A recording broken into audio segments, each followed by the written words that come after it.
Ipinahayag naman ng Malacanang na hindi makakaiwas ang nagbitiw na si Representative Zaldico sa pagharap sa mga akusasyon ng korupsyon hinggil sa manumalyang flood control project, lalo na kapag nasampahan na ito ng kaso. Eden Santos sa balitang yan.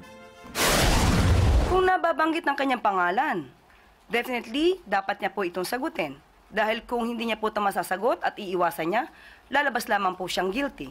So, mas mainam po na maipaliwanag niya ang kanyang side. Yan ang tugon ng Malacanang sa pag-iwas niya ko Bicol Party List Representative Zaldico sa mga akusasyon ng korupsyon laban sa kanya kaugnay ng maanomali ang flood control projects ng gobyerno.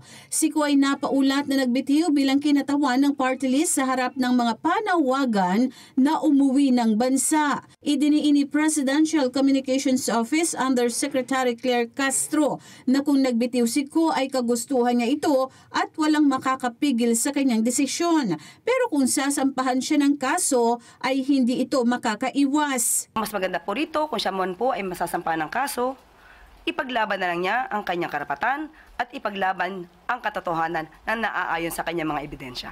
Kinumpirma naman ni Castro na hindi napag-usapan sa Legislative Executive Development Advisory Council o LEDAC meeting ang issue kay Ko at maging ang pagbibitiw nito. Wala ring update mula sa Department of Justice ukol sa status ng Blue Alert Notice para kay Ko.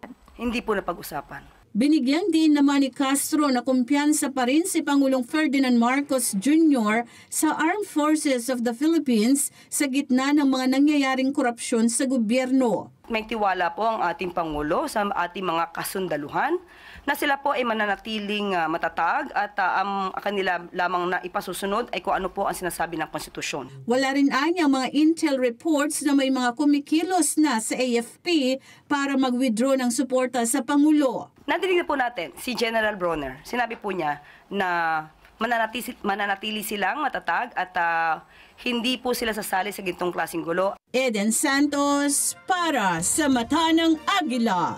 Matatag, matapang, matapat.